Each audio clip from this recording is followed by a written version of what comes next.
consciousness. Now what is this? Annamaya consciousness, am I right? He's saying, I am not interested in Annamaya consciousness. He's giving example.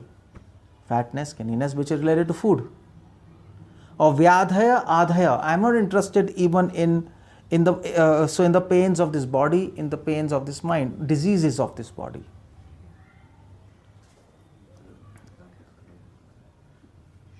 So what is this? Diseases of the, I am not interested to relieve the disease of this consciousness. This is what? Pranamaya consciousness. Pranamaya, because we are having fear of disease, am I right? Then he's saying, I am not interested in hunger. This is what? Annamaya consciousness. I am not interested in Annamaya consciousness. Hunger is example of Annamaya consciousness. I am not interested. And then he comes to, I am not interested in bhayam and kali. Fear and, bhayam means fear, kali means violence. I am not interested in bhayam and kali. What is this? Pranamaya consciousness. Simple. I am not interested in pranamaya consciousness. This is nonsense. Okay. I am not interested in ichha, desire. This is what? Jnana. I am not interested in jnana, manomaya consciousness. I am not interested in jara. Jara means what? Old age. And nidra. Nidra means sleep. And rati. Rati means basically rati means sex also. Rati. So I am not interested in old age, sleep and sex. What is this? This is, you can say pranamaya or, mostly pranamaya. Sleep, old age, sex. I am not interested. So I am not interested to actually free myself from old age. It's a part of life. I am not interested to actually, I am not interested in sleep. And neither I am interested in sex. So this is all pranamaya or you can say annamaya. It's like mixed there something. Okay, and then he says, I am not interested in aham. Aham means self. The concept of self. So what is this? Vijnanamaya consciousness. Mada means illusion. I am not interested in understanding illusion and reality. And sucho means sorrow. I am not interested in understanding sorrow and happiness. I am not interested in all these things. This is Vijnanamaya consciousness. I am not interested in either of this. What I am interested? Why? Because dehena jatasya. Because all these levels of consciousness are produced from dehena, bodily concept of life. Jatasya means born, dehena means body. All these concepts are born of body. Everything is related to body. And to be interested in anything related to body is called as bodily concept of life. And why I am not interested? He me na santi. Na santi. Because I think this is not reality. They don't exist. Na santi. So na santi can also be interpreted like that. Does not exist. Does not exist. Na santi. This is not reality. That's why I'm not interested. This is not reality. Am I right? Simple. So now you can understand this verse. 𝗙𝗲𝗪𝗀 is not Jad. He is quite intelligent person. We think 𝗙𝗲𝗪𝗀 means. So generally you say 𝗙𝗪मति, isn't it? He is a fool. But Jad here doesn't mean fool. So in dictionary, one of the meanings of Jad is foolishness, fool. But that meaning is not there. Here Jad means inert. Inert means not interested in anything which is related to this body. That then you can go to transcendental consciousness. So we have to be careful. If we are interested in any of these things, if we are anywhere in these four platforms of consciousness, then we will not be able to advance in Krishna consciousness properly. We will not be able to reach Anandmaya stage. We will be stuck up here. Now, having said that, it's not easy to to get above bodily concept of life. It's not easy. It's almost impossible. Without the mercy of Krishna, by our own endeavor, it's impossible to get out of it, because most of us are into these four levels. Am I right? Somewhere or the other, we are in four levels. Okay. Tell me one more thing. Can you give one example of pranmaya consciousness? So one of the symptoms of pranmaya consciousness. So one is fight and flight. Okay, so they are either they are violence or fear. But in modern society, how do you recognize that a person is in pranmaya consciousness? In modern society, there is no snake, there is no dog, there is no lion, there is no. They are just staying in big skyscrapers, and there is nothing. So how do you recognize that? Okay, self-obsessed. When some person is saying self-obsessed, well, you can say. But you know what? Caring for others. What's that? Caring for others, like giving donations and giving. Okay. This is one example. So philanthropy is in pranmaya consciousness. People who are giving charity and all those, they are in pranmaya consciousness. You see, it's a bodily concept of life. That's why Prabhupada says charity and philanthropy is actually bodily concept of life, because either you survive yourself or you help others to survive. It's one thing. Either you cater to your survival reflex or you cater to other survival reflex. So it's all pranmaya consciousness. It's a very good example, philanthropy. That's why Prabhupada was not interested in philanthropic things. Okay. Another example of pranmaya consciousness is earning money.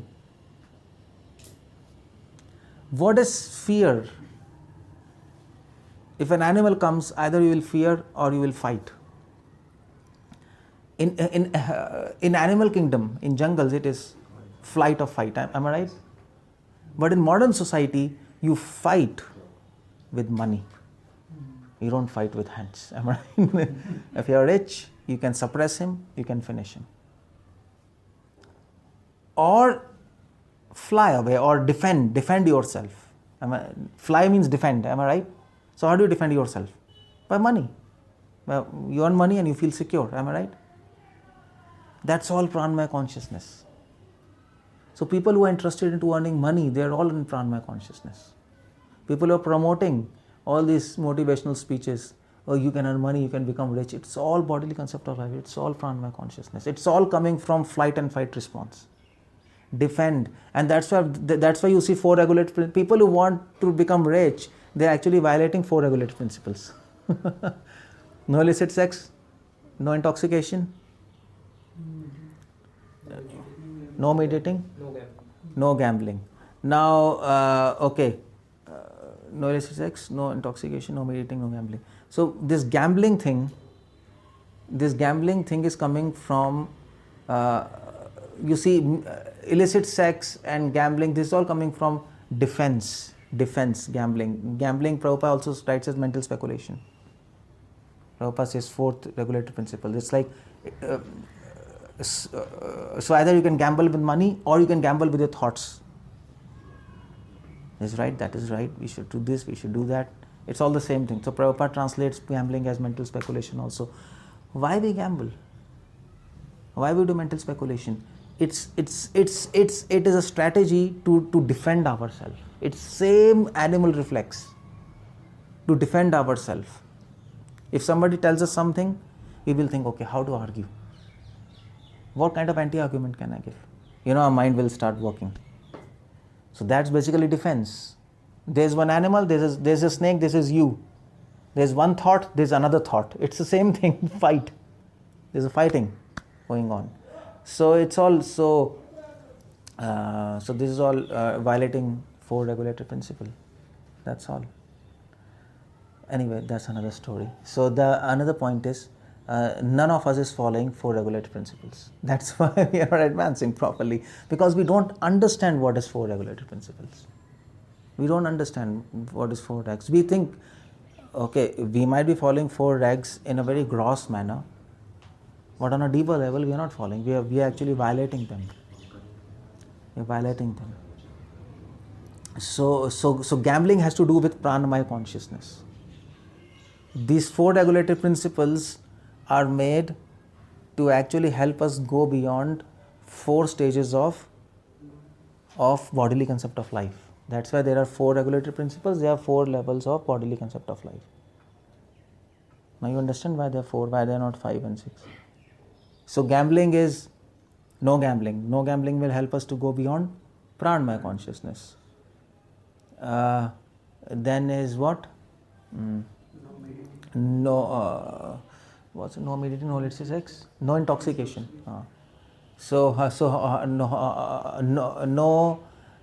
meditating will help us to go beyond annamaya consciousness. Food, everything is food. Animal is also food, everything is food. You see. So the grossest form of annamaya consciousness is meat eating. Am I right? So it will help us to go beyond that. Then comes what? Then comes no intoxication, no illicit sex.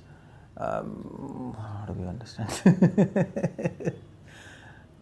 No illicit sex will help us to go beyond what? Manomaya consciousness, Jnanmaya consciousness, because that's all illicit sex. Illicit sex means Manomaya consciousness to do with desires, fulfilling desires. The ultimate desire is sex. So at least no illicit sex will actually cut Jnanmaya consciousness to a large level. You go beyond that, at least to a large level, because ultimate desire is sex. So you stop that. And then what's the last? No intoxication. No intoxication will help us to go beyond Vijnanmaya consciousness. You are intoxicated with ideas, not just this ideas. And that's what happens. If you take wine, if you take all these things, you start thinking nonsense things. I mean, your mind is out of your control. So these philosophers are all drunk. That it is said said popularly in philosophy. It is said. Actually, I'm forgetting the real quote, but they say philosophers have all drunk the wine of knowledge. That's what they say. They drink the wine of knowledge. So they get intoxicated with all this knowledge and keep on speculating. So these four regs at least grossly help us to go beyond this four platform of bodily concept of life. That's why these are made. And then there are deeper meanings of these platforms. That's why I said we have to understand what's the problem. And the problem in this verse which 𝗪𝗪𝗪 is raising is bodily concept of life. That's what Prabhupada is mentioning. And 𝗪𝗪𝗪 is trying to help us understand by examples what do I mean by bodily concept of life.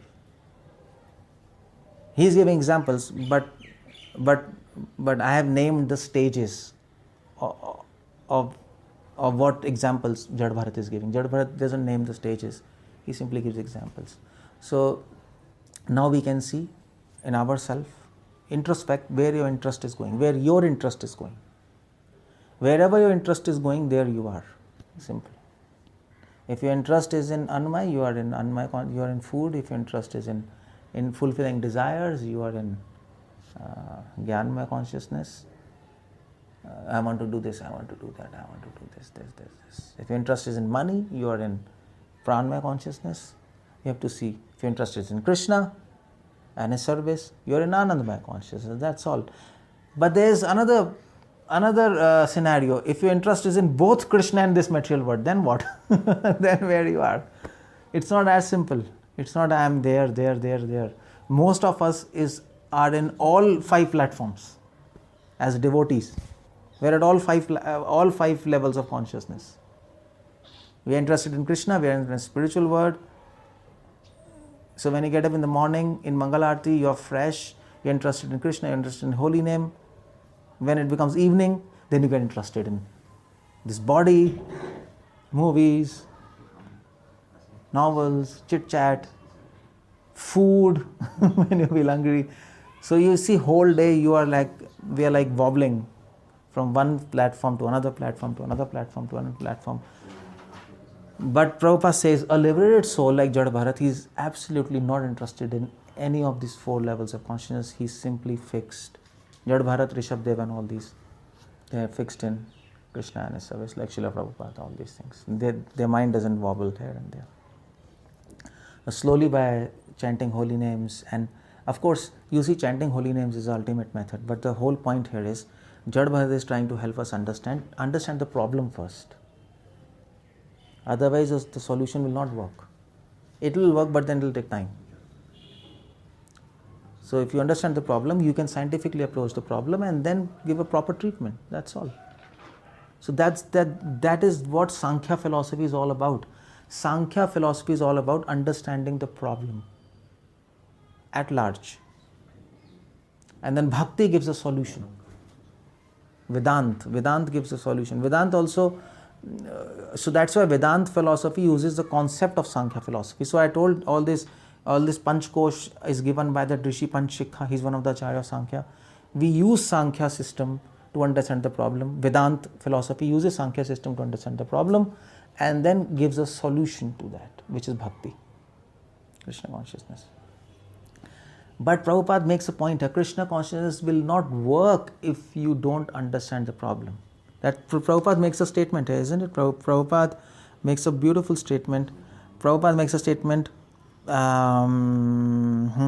when one is not affected by bodily conceptions, one can advance to the Lord's devotional service. The more we advance our freedom from bodily conception, the more we are fixed in devotional service. The more we are happy and peaceful. Prabhupada. So Prabhupada says, if you want to advance in Krishna consciousness, you have to get beyond bodily concept of life. But how do we get beyond bodily concept of life if we don't understand what's that? That's the whole point. 𝗪𝗲 is trying to help us, make us understand. And that's what is happening in this whole verse. Hare Krishna, Srila Prabhupada. I'll just stop here. It's done.